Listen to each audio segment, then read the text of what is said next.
Podcast do Transporte. Goiás aparece sempre com destaque nos eventos de transporte de passageiros, porque está conseguindo transformar a capital Goiânia e seus arredores numa região metropolitana, pelo menos nos que diz respeito ao ir e vir dos ônibus. É um longo trajeto com seus altos e baixos. Nos últimos dias, por exemplo, Goiânia e entorno receberam o primeiro ônibus elétrico de 15 metros e piso baixo do país, um Millennium com assinaturas da Caio, Scania, Eletra e WEG, para rodar como BRT de norte a sul. Mas, ao mesmo tempo, apareceram as matérias de cobranças na TV, porque as obras ainda não foram entregues, mesmo tendo sido iniciadas em 2015. A promessa é de ônibus rodando nestes corredores, ainda no primeiro semestre. Idas e vindas à parte, o case de Goiânia vale muito a pena ser analisado. Vamos lá! A visão do transporte público da região de Goiânia como um sistema metropolitano veio com uma lei de 1997. A partir daí, foram implantados um sistema moderno de bilhetagem e mais de 20 terminais de integração para os 19 municípios da região.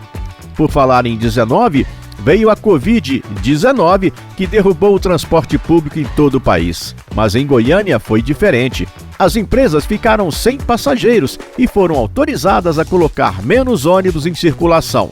Mas, e tem sempre um mas, o Ministério Público de Goiás puxou o freio de mão da iniciativa, abrindo uma ação contra os governos e empresas para reverter os cortes. Afinal, transporte de passageiros é direito do cidadão e precisa estar disponível, e que se virassem a administração estadual e as prefeituras da região.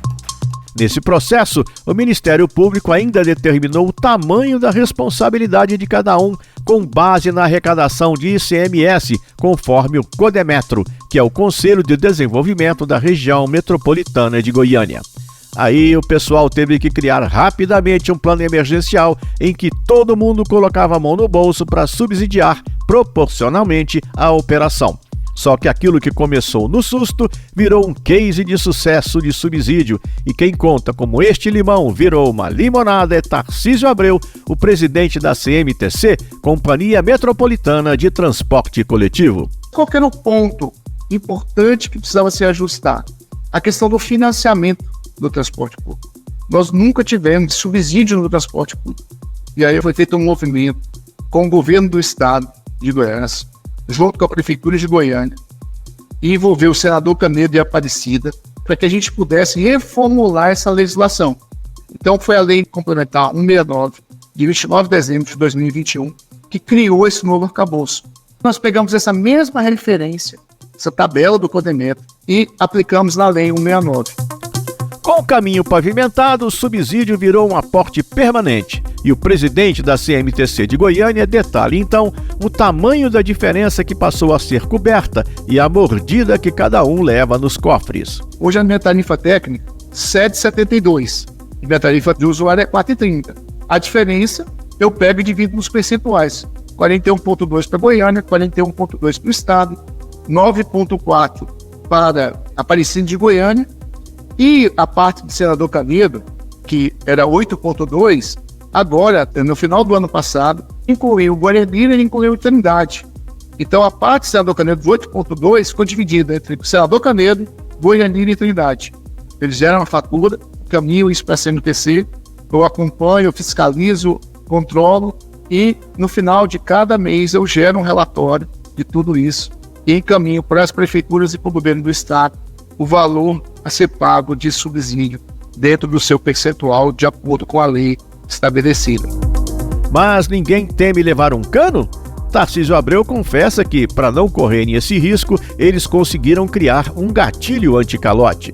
Foi aprovado na Assembleia e nas câmaras uma legislação que fala assim, olha, se eu não pagar, não cumprir com minha obrigação, você pode ir lá tirar recurso do FPNE, você pode tirar recurso da loteria, você pode tirar recurso da Zona Azul. Eu tenho que manter esse pagamento mensal. Então, eu acho que, mais uma vez, segurança e pensando no modelo sustentável. Nossos contratos foram prorrogados dentro dessa legislação nova, desses investimentos que estão sendo feitos até 2048. Então, para que tudo isso aconteça, eu preciso de ter uma garantia real que isso vai acontecer, vai continuar acontecendo. Tarcísio Abreu, presidente da CMTC, descreve ainda as 3 novidades de grande sucesso que puderam ser implantadas depois da chegada dos subsídios para as tarifas, a começar pelo passe do trabalhador. A modalidade do Vale Transporte é um cartão de assinatura de 30 dias, onde o trabalhador tem 8 viagens por dia, incluindo sábado, domingo e feriado. Então, realmente, isso é uma revolução. O empresário paga menos e o funcionário ganha mais viagens para poder utilizar do transporte. Também, o meia tarifa. Percursos até 5 km pagam metade da tarifa. Nós temos 51 linhas hoje que são meia tarifa. Essa linha é uma linha que circula dentro do município. Ela não faz conexão com outro município. Por exemplo, Senador Canedo. Nós temos 9 linhas de Senador Canedo, todas meia tarifa. Todas essas linhas tiveram a demanda de mais de 60%. Ou seja, as pessoas deixaram de utilizar o mototáxi, a bicicleta, o carro próprio, ou se locomover a pé para ir de ônibus. Nerópolis, que é uma cidade pequena, aqui dentro da nossa região metropolitana, saiu de 3.800 validações por dia para 30 mil validações por dia. A tarifa nossa aqui é 4,30 congelado desde 2009. Então, o meia tarifa hoje de 2,15. Se eu voltar em 2 horas e meia, eu não pago a volta, porque é meia tarifa, mas semelhante ao bilhete único. O último produto lançado na região metropolitana de Goiânia é um pacote especial para os finais de semana e feriados. Tarcísio Abreu dá os pormenores. O cartão família é o cartão do final de semana. Você pode, um responsável se cadastrar e junto com ele mais 5 pessoas. Eu cadastro o cartão do responsável, onde você vai colocar o crédito da viagem, você coloca uma tarifa de 4,30 e anda esse responsável mais 5. No total, 6 pessoas. Isso para o final de semana e para o feriado.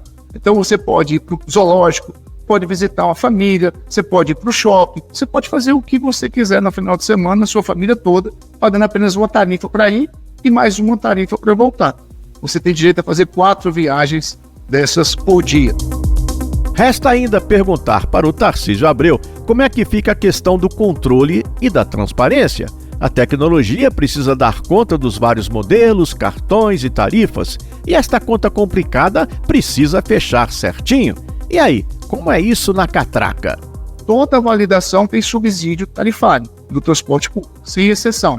O idoso, o estudante, o deficiente, o bilhete único, todos eles têm reconhecimento facial, sem exceção. Isso dá mais segurança e transparência para o sistema. E também dá confiabilidade para os entes públicos que estão pagando a tarifa. Na prática, o cálculo das tarifas, tanto a técnica quanto a do usuário, também levanta questões de transparência, certo? Mas o presidente da CMTC, Tarcísio Abreu, acredita que esse ponto ficou bem resolvido com a existência de várias camadas de fiscalização. Não é mais a CMTC com a Lei 169, não é mais a CMTC que calcula a tarifa. Eu gero os dados, mas o responsável é a AGR, Agência Reguladora do Estado. Então também entrou mais esse agente também, que mais uma vez dá mais transparência, dá mais confiabilidade, dá mais segurança para esse processo todo. Quem trabalha no ramo sabe que aqui a gente só conseguiu dar uma pincelada no histórico e no escopo dessa virada dada no sistema de transporte metropolitano de Goiânia. Há muito mais detalhes técnicos, de legislação, etc. Além disso, o próprio Tarcísio Abreu é muito claro ao listar as mazelas que eles ainda enfrentam por lá. A frota carece de uma bela renovada, grandes obras precisam ser finalizadas e entregues, falta sinalização em muitos dos pontos de embarque, tem que criar abrigos, melhorar a comunicação e há problemas ainda com o intervalo entre viagens e o tempo de espera em muitas rotas. Ou seja, o pessoal tem muito trabalho pela frente.